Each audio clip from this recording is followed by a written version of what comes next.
Deixa eu mostrar um negócio para vocês aqui. Eu quero achar algo especial aqui. Quero achar algo especial para vocês aqui. Vamos lá então. Na sétima montanha a arca repousou. A sétima, não é isso que diz? O profeta diz, na sétima montanha a arca. É uma cadeia de montanhas, uma cordilheira de 7 montanhas. E ele disse que ela repousou na mais alta, que era a sétima. Dá uma olhada que ele vai dizer aqui para nós, irmão. Presta bem atenção para provar que o ministério deste homem é o mesmo ministério de Noé, porque Jesus disse que seria. Lembra-se em Tucson, os 7 anjos, qual foi a mensagem? O término do mistério de Deus. Imediatamente depois disso, descendo a cordilheira. Olha o que ele está falando aqui. Todos vocês ouviram com respeito às montanhas. Nota, o irmão Fred conseguiu com as fotos disso, o irmão Tom e eu consegui com as fotos, alguns filmes, tudo. Nós vamos mostrar isto aqui algum dia, eles mostrar exatamente onde foi. Todos vocês conhecem a história. Observe os 3 picos. Ele disse, ali está a sua primeira, segunda e terceira puxada. E o irmão Fred tem uma foto sobressalente disso, quando ele e a irmã Marta passaram, estavam viajando por lá, e as nuvens haviam subido da umidade da terra e haviam escondido todos os demais, e justamente mostrando as 3 puxadas, uma aqui e uma ali, tá vendo? Os 7. Deixa eu mostrar a foto para vocês entenderem o que o profeta está falando. Volta aqui um pouquinho para mim, eu vou botar a foto para vocês. Aqui está a foto. 7 montes. 7 montes. Mas um dia, essa irmã passou por lá e as nuvens tinham acobertado as montanhas mais baixas. E aí apareceu a seguinte foto. Quer ver? Deixa eu achar para vocês aqui. Apareceu esta foto, que é o mesmo monte, ó, aparecendo as 3. E a montanha mais alta é aquela terceira que você está vendo ali. É a mais alta. E aquela é a terceira puxada. E onde é que descansou a arca de Noé? E onde que foi? Do lado de cá ou do lado de lá? Para mostrar que era o mesmo ministério. Lembre-se que a voz disse, olha, este é um sinal eterno. Em outras palavras, eu não tenho um ministério para você só aqui. Isso aqui é uma coisa para sempre. Você vai continuar sendo este mensageiro. E não é só aqui não, tem coisa aí para frente aí, ó. É duradouro, é eterno. Everlasting, né, como dizem em inglês.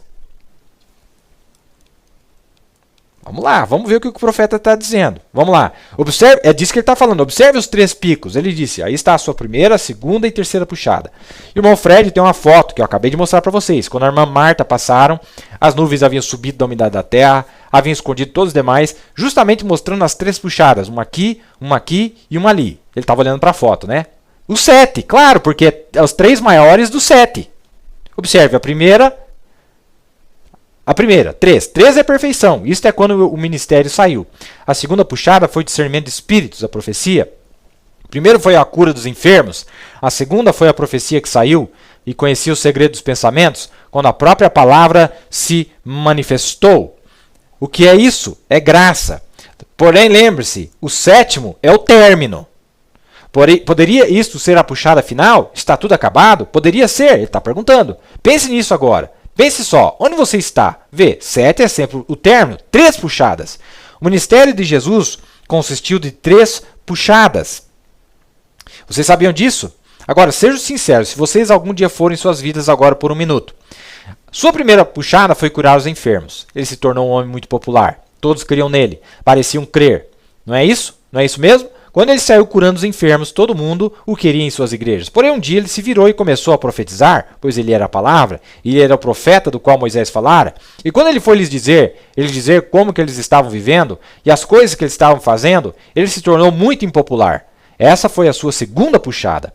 E eu pergunto se isso tem se tornado a tipificar novamente. Só pense um minuto. Poderia ser a primeira curando a todos. A segunda, poderia ser só Jesus. Poderia ser Beelzebu. Essa é a mesma coisa que eles fizeram ali, está vendo? Os mesmos espíritos vivendo na mesma classe de gente, pessoas condenadas que jamais podem ser salvas, porque elas foram condenadas antes. Elas, como Judas Iscariotes, nascidos filho da perdição. Lembre-se, ele era muito religioso, e etc e tal.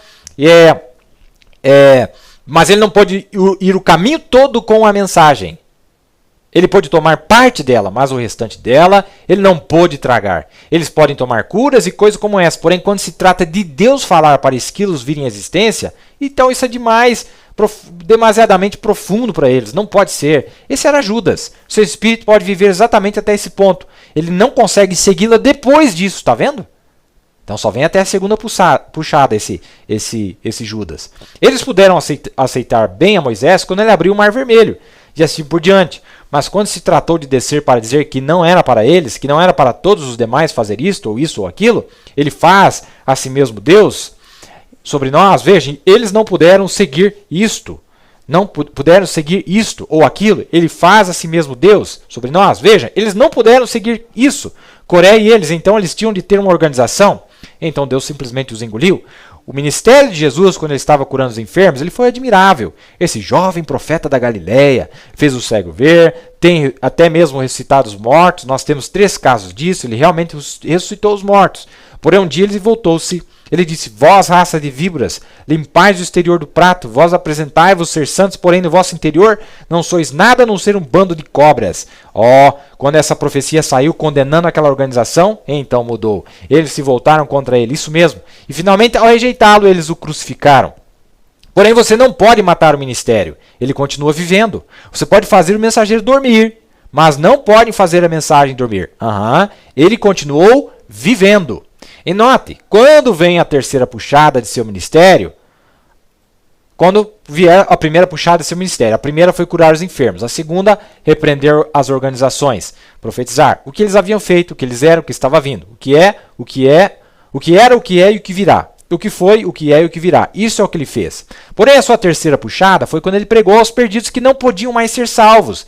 Eles estavam ali embaixo, onde aqueles grandes olhos pintados estavam. Pregou às almas do inferno que não aceitaram misericórdia, mas que estavam eternamente separados da presença de Deus. Contudo, tiveram de reconhecer o que ele era, porque Deus o fez percorrer ali. O ministério. Deus fez o ministério ir lá no inferno. O mesmo ministério que tinha tido lá de cá, ele fez acontecer do lado de lá, no inferno. E a Bíblia diz para nós, em Apocalipse 6, que o 4º cavaleiro traz o inferno para a terra. Que quando acaba os 3 anos e meio, o inferno está na terra, no ápice de sua cavalgada. Porque a Bíblia diz que o inferno seguia o homem, né? Eu me pergunto se seu ministério ascende, quer dizer, sobe, completamente da mesma forma nos últimos dias, como foi. Assim como o Pai me enviou, eu também vos envio. As obras que eu faço, vós também as fareis. Perdidos jamais poderiam ser salvos. Eles haviam rejeitado misericórdia. Essa foi a sua terceira puxada. Agora, há alguma pergunta? Sua primeira puxada, ele curou os enfermos. Isso é correto? Seu segundo ministério, ele estava profetizando. Seu terceiro ministério, ele estava pregando aos perdidos eternamente as 3 montanhas. E assim por diante. Os perdidos, eternamente. Eternamente. Você está entendendo, meus amados? Olha, a Bíblia diz que Noé, que pregou do lado de cá, quando ele chega do lado de cá, ele deu mais um testemunho. Tem uma pregação, sim, tem algo lá do lado de Noé. Parou em cima da 7ª montanha. E o profeta, ele está se enquadrando. Porque o ministério do Filho do Homem aqui tem que ser o mesmo como foi nos dias de Noé. Tem que ser o mesmo ministério. Há pouco tempo atrás, nós mostramos a continuidade do ministério, a primeira parte com Ló, onde Deus estava manifestado através de Abraão com Ló, e depois a segunda parte mais para frente. Agora nós estamos falando de Noé. Não é? Bom, aí está a foto para vocês entenderem exatamente do que se trata. Aí está a foto. Estava coberto, as montanhas só apareceram as maiores, as 3 puxadas. Mas vejam, a terceira puxada é a 7ª montanha. E a 7ª montanha de Noé estava do lado de lá do dilúvio, o Monte Ararat.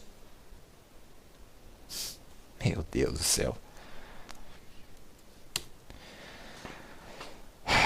Vamos dar uma olhada aqui.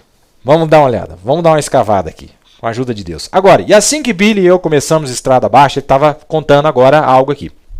Começamos indo estrada abaixo, Billy foi dormir de novo e falou: eu te darei, a voz falou de novo, te darei um sinal duradouro, né? Everlasting, que também é traduzido às vezes como eterno, né? Um sinal duradouro, que vai durar.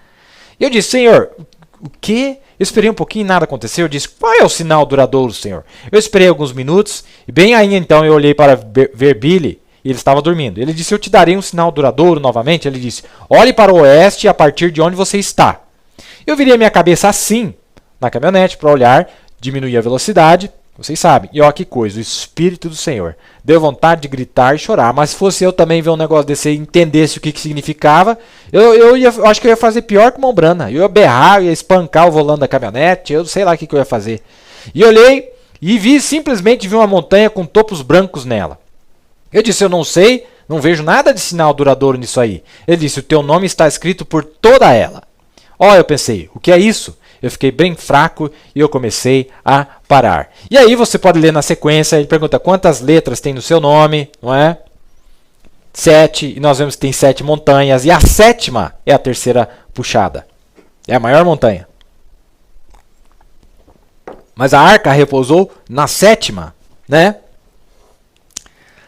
Ai, que coisa maravilhosa, não é?